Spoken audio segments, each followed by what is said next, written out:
Hi everyone, I'm V Spehar, the host and creator of Under the Desk News, but something you might not have known about me is that I had an entire career in the culinary and food world before I became your favorite news anchor's favorite news anchor. And today I'm here at the MOFAD Museum in Dumbo exploring this cookbook collection. Something that's so important about cookbooks is that they create a real moment in time, a still of what people were eating, what they were talking about, what was popular, what they were discovering.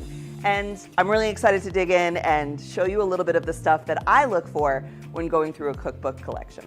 So the first thing that I want to explore with you is the role of women in cookery. Always been an issue that women's work in the kitchen and in cookery has really kind of been owned by men to be validated. A lot of the early caterers, a lot of the early big restaurateurs, a lot of the styles of cooking and working a line all came from men. But when they win their James Beard Awards, who do they thank first?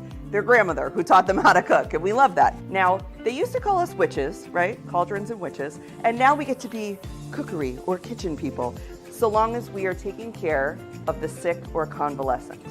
This was a big part of women's work, being able to say, well, men wouldn't want to do that because we're doing it as a caretaking task, not as a culinary task.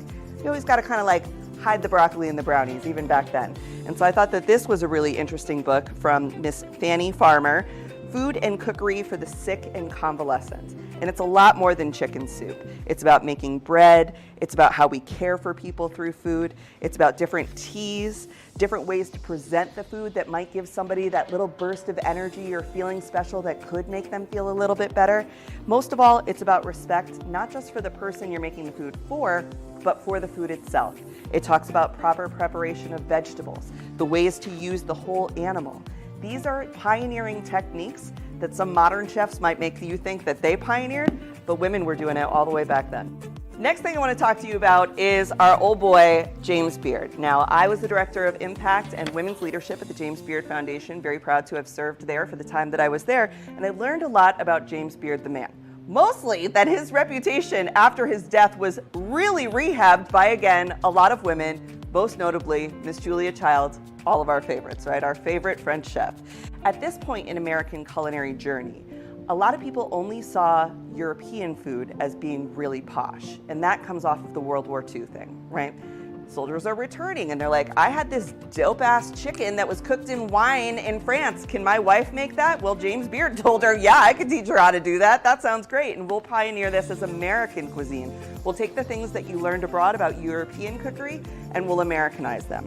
Something that's interesting about James Beard is in his early cookbooks, they put this fat, ugly man on the cover because being a fat, ugly man meant that you knew how to cook good, right? I mean, this is a man who eats well. You trust a man with a belly, right? And that was part of his entire identity. This idea that not only was he cooking food for people, but he was eating that food himself and he was living a very rich, well-fed life.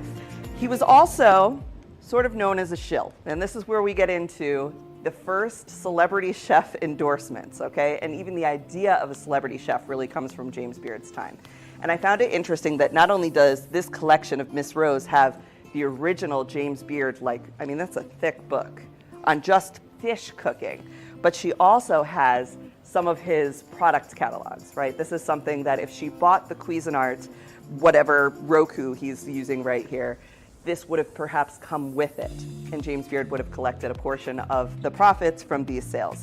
And in here, to make that Roku, right, this piece of single-use kitchen gadgetry, something that a housewife would want to purchase and could convince her husband many times to purchase, would be, well, what are you going to use it for? Well, I'm going to use it to make salsa verde. Well, I'm going to use it to make barley casserole. Well, I'm going to use it to make a rack of lamb. They made a single-use kitchen gadget that you'd often only find in major kitchens, something that you absolutely had to have in your home, or how were you going to make things like strawberry tarts? The next part I look for in somebody's cookbook collection are books that are trophies. Because I am a person, if you come to my house, you'll see an awful lot of books, and a lot of those books don't have cracked spines, right? Because you go into the bookshop, or you're given one as a gift and you have the best intentions. You're like, I'm gonna read this, I'm gonna cook every single thing from this, and then we don't. And so some of the books that I considered from Miss Rose's collection to be truly trophies are something like The Apples of New York, First of all, this is gonna look beautiful in your parlor. This is gonna make you look classy and like you know what you're doing. And of course, yes, I know all the apples of New York. Of course I do, and I use them all differently, and I'm very, very special. The other book I thought was a great trophy is Alice Waters' Chez Panisse. Now, Alice Waters, incredible chef, really responsible for what we now know as the farm-to-table movement, but in the 70s, when she was kind of coming up, she was also a massive free speech movement person, okay? And she was working on catering for a congressional candidate in California. And part of his whole thing was making California this like agriculture center, and people not just seeing California as Hollywood, but rather seeing it truly as like the fruit and vegetable basket of the country. And so Alice Waters would partner with him to cater for all of these other investors and donors and politicians and show that food is political, food is speech, and that is important. And I love everything that Miss Waters has done. She is just someone whose life story has really been inspirational to me. And she, again, is another one of these people who knew how to hide the broccoli and the brownies and how to make you care about food by offering you a taste of it, by having you sit at her table and talk about the immigrant labor that was harvesting this food, about the waste that was happening in the food system. But she didn't make it sound bad. She made it sound like something that you could have a direct hand in fixing, and that's been her life's work, well beyond being the celebrated celebrity chef that she is, was her commitment to free speech and that food is speech. Lastly, cookbooks are supposed to be fun.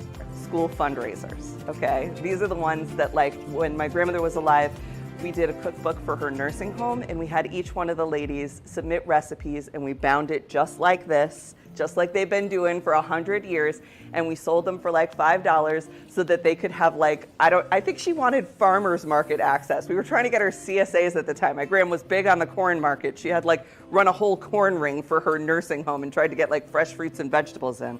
So we made a cookbook just like this.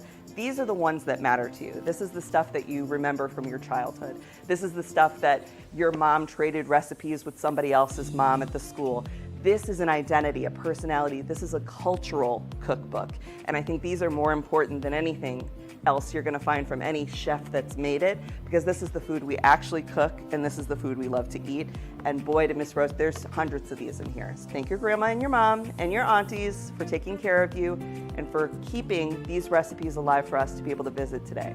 I'm really grateful to Miss Rose for this collection. Please remember, your cultural institutions matter so much, especially right now. They're losing funding. There are people who say, oh, well, I could just look up a recipe online. I could just get AI to tell me. There is nothing quite like having a book in your hand and knowing that somebody's heart and soul and family got put into it. The feel of the pages, the stains from where you see other people cooked and tried to like lick their finger and turn the page. That's what food is about. Please support MOFAD. It's one of the most unique facilities that we've got, and we have to protect it.